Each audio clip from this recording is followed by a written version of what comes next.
Վերսկսվել են Մասյացոտնի թեմի Մոշաղբյուրի Սուրբ Կարապետ վանական համալիրի վերականգնման աշխատանքները, որ մեկնարկել էին անցյալ տարի։ Վանական համալիրը միջնադարյան պատմամշակութային հուշարձան է եւ վերականգնման ամբողջ ընթացքը նախագծումից սկսած կատարվում է Հայաստանի Հանրապետության Կրթության, Գիտության, Մշակույթի եւ Սպորտի նախարարության եւ Մայրաթողի ճարտարապետական խորհրդի համագործակցությամբ։ Վեհապար Հայրապետի օրհնությամբ դեռևս տարիներ առաջ այս գաղափարը սկսել էր զարգանալ աստիճանաբար եւ ի հայտ էին եկել մարդիկ, նրանք մեր եկեղեցուն կապված նվիրյալ հայրենիներ են, որոնք Վեհապար Հայրապետի օրհնությամբ ստեղծեցին Սուրբ Կարապետ մշակութային հասարակական կազմակերպությունը եւ կազմակերպության միջոցով իրականացնում են վանքի վերակառուցման աշխատանքները։ Ավարտելուց հետո կազմակերպությունը նաեւ համախորհուրդ մեծ հետ ծրագիր ունի վանքը օժտելու նաեւ ենթակառուցվածքներով եւ առհասարակ այս միջավայրը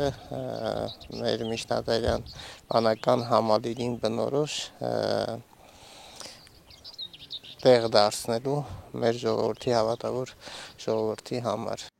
Վանքի վիմագրերը վկայում են 1301 թվականին է սկսվել վանական համալիրի կառուցումը Ջալալ Օրբելյան իշխանի եւ նրա կնոջ նախաձեռնությամբ։ Ուսումնասիրություններից պարզ է դարձել, որ վանքը հիմնականում տուժել է երկրաշարժերից եւ դրանց հետևանքով առաջացած սողանքներից։ Վերականգնման նախագծում ներառված է նաեւ ջրահեռացման հարցը, վանքը հետագայում հեղեղումներից պաշտպանելու համար, ասում է վանահայրը։ Վանական կառույցից պահպանվել են Սուրբ Աստվածածին եկեղեցին, Զանգակատունը եւ Տապանատունը։ Երեքն էլ հիմնովին վերականգնվում են։ Ամենաբարդը Տապանատանն իրականացվող աշխատանքներն են։ Տապանատան պատին կան արձանագրություններ, որտեղ նշվում է, որ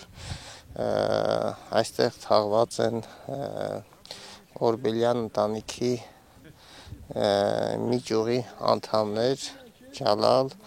իշխանը, Գոնցա իշխանուհին եւ նրանց որդի Էլիկոմը, սակայն չէր երևում տապանները նրանց։ Գերեզմանակարերը, շիրմաքարերը չկային։ Որոշվեց, որ պիտի տապանատունը տապանատան հիմնական մասը քանդվի եւ վերակառուցվի։ Հողահեռացման աշխատանքներ էին կատարում մոտ 2 մետրից ավել խորության մեջ բացահայտվեցին այդ 3 տապանները եւ տապանատան վերակառուցման նախագիծը փոփոխության ենթարկվեց։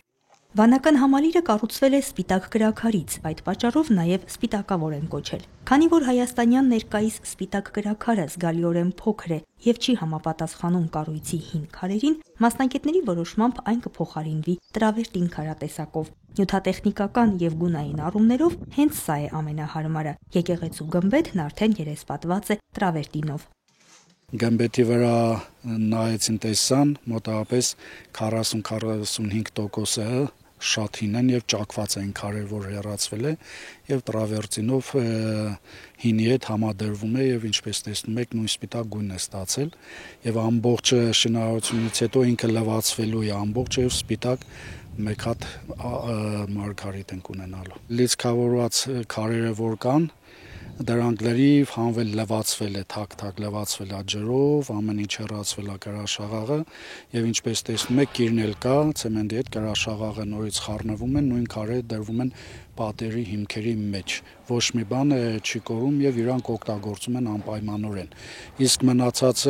պատի քարերը որ չկան, ինչպես տեսնում եք, էլի սպիտակ տրավերտինա դրված։ Համաձայն նախագծի հանվել է եկեղեցու խորանի իկոնոստասը, պատկերակալը։ Այն 1830-ականներին ցարական Ռուսաստանի տիրապետության ժամանակ է տեղադրվել եկեղեցում։ Խորանն արդեն ստացել է իր նախկին տեսքը, ասում է հայր Արիստակեսը։ Մաքրման աշխատանքների ժամանակ եկեղեցու արևելյան կողմում առկա տապանակարերի կողքին մի քանի նոր արձանագիր տապանակարեր են բացվել։ շատերը եկել են այստեղ որպես միաբանական կենտրոն եւ հիշատակություն ունենք որոշ արձանագրություններ գերեզմանակարերի վրա, տապանակարերի, որ ունենք Աղարսնեցի վարդապետ, Գոշեցի վարդապետ, հենց այդպես էլ հիշատակվում են իրանք։ Մյուսների արձանագրությունը որոշ չափով ջնջված է, մաքրված է, որը կարողացել ենք հայտնաբերել ենք, բայց նաեւ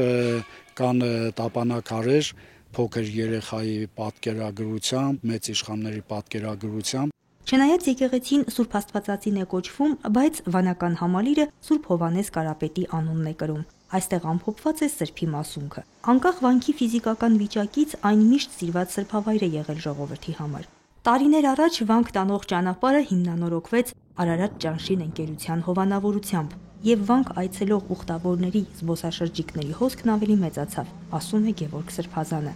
Թեմակալ առաջնորդը հույս ունի նաև, որ հատկապես վերականգնման աշխատանքներից հետո մասնագետները կսկսեն զբաղվել վանքի բուն առաքելության ուսումնասիրությամբ։ Մասնագետները հատկապես նշում են, որ սա այն եզակի վանքերից է, որի կառուցման մասին գրեթե ամեն ինչ հայտնի է, ով է ճարտարապետը, ով է պատվիրատուն, երբ կառուցվեց, բայց վանքի պատմությունը հիմնովին հետազոտության կարիք ունի, որովհետև ոչ մեկ չի զբաղվել այս վանքի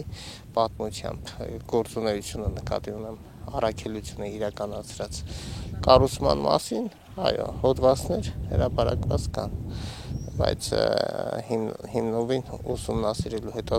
հետազոտության կարիք ունի վանքի պատմությունը, ինչպես մեր շատ վանական համալիրների, որոնք եւ վանական կառույցների, որոնք միջնադարում կրթական, հոգևոր